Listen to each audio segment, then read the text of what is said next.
Everyone, and welcome to my page, Messages from Venus. So, I'm recording for my new little Logitech, so I hope that you guys can see me and that maybe it's different, but I don't see the difference in my whatchamacallit, in my camera, so I don't know. But it's small, it's convenient, it's going to help me record the upcoming videos that I want to record.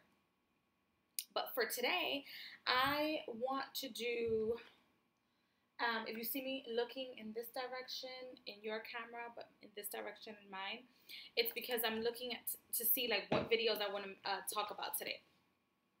I'm going to be wearing the same thing. As you guys know, I pre-record all of my videos. Okay, so this is going to be in regards to the fallen angels and the origins of evil. Oh wait. Here you go. I have to learn to there you go.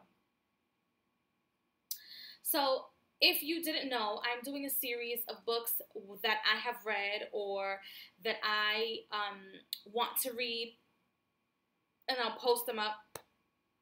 Most of which are in regards to spirituality, but I can also go into other books as well. I'm moving my my flip-flops. But anyway, this book, I read it, I want to say maybe, maybe like 4.5 years ago.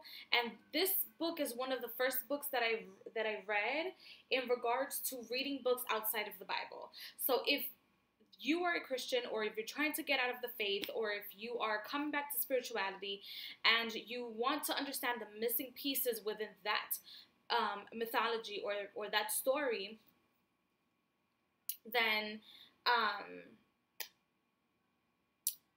what the Book of Enoch is the way to go. This book, Fallen Angels and the Origins of Evil, explains the Book of Enoch, and not only does it explain it, but it also has the Book of Enoch within it. So it's a translated version of the Book of Enoch, which is a real book. And it says, the fallen angels and the origins of evil, why church fathers suppressed the Book of Enoch and its startling revelations. So the Book of Enoch, if you didn't know, explains to people the different perspective of the heavens and the story of creation and how we came to be, and also wisdom. And I want to say, don't quote me, but I want to say that Enoch is sort of like a representation of wisdom, of thought, of knowledge, and his story, or how it's written, how he wrote it, is how the story of creation was explained to him, one, and two, how knowledge and wisdom was provided to him. Now, this book also talks about the fallen angels, or our ancestors, or the angels of light, or the energies that dropped from the heavens here to the world, procreated with the humans, or the men of the world, and here we are today. So some of us, according to these texts, have DNA that have to do with our ancestors, which are really the gods. So we have the blood of the gods running between our veins, or in our veins. Some of us are products of just human DNA.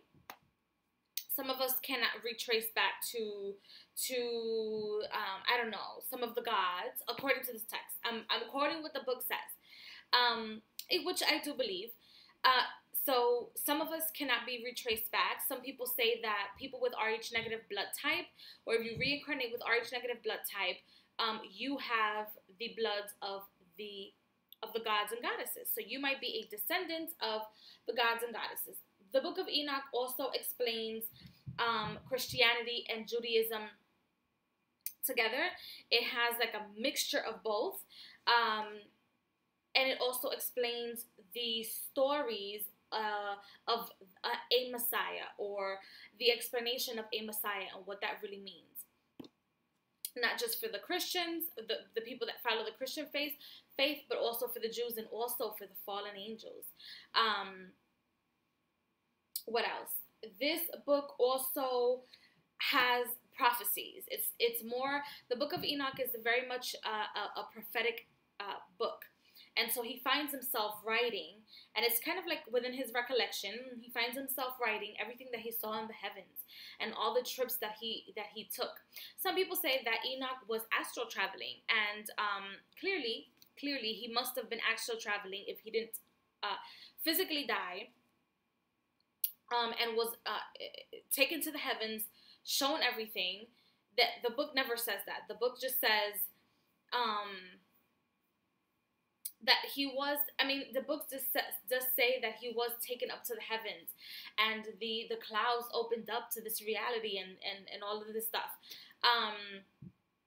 But it never says whether he was physically taken there or if he was spiritually taken there. But if you continue to read, you would see hints and bits of pieces that would make you think that he was astral traveling. And then he, wrote his book and his experience and the questions he asked and the information that was being provided.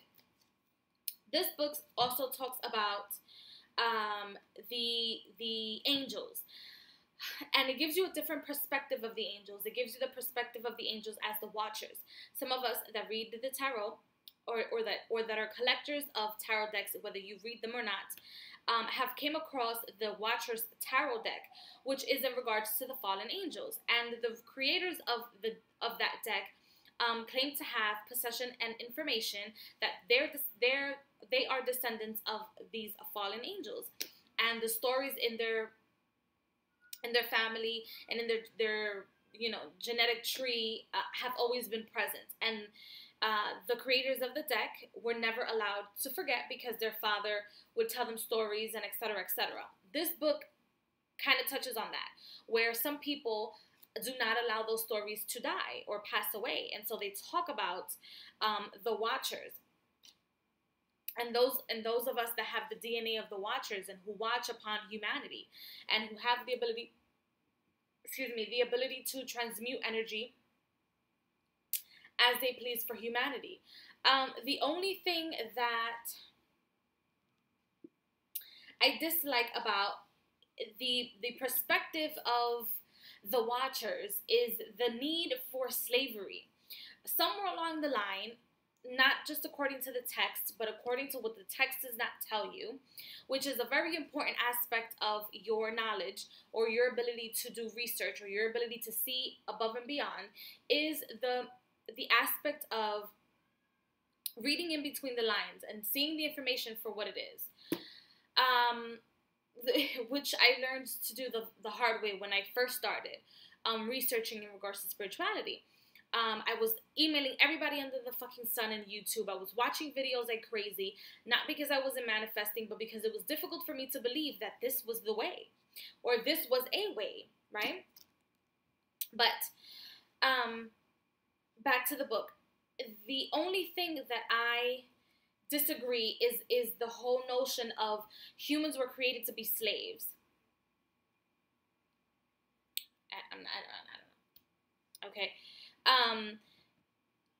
Because it depends on how you see slaves, or it depends on how you see humans. It depends on how you see the gods, which I'll make a separate video on. But this book itself opens up the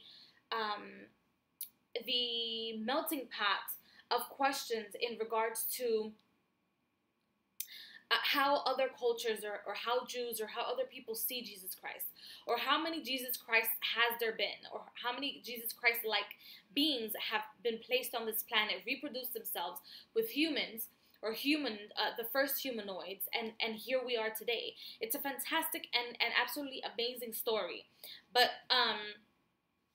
that's the only problem that I have. Also, the book itself, the book of Enoch itself,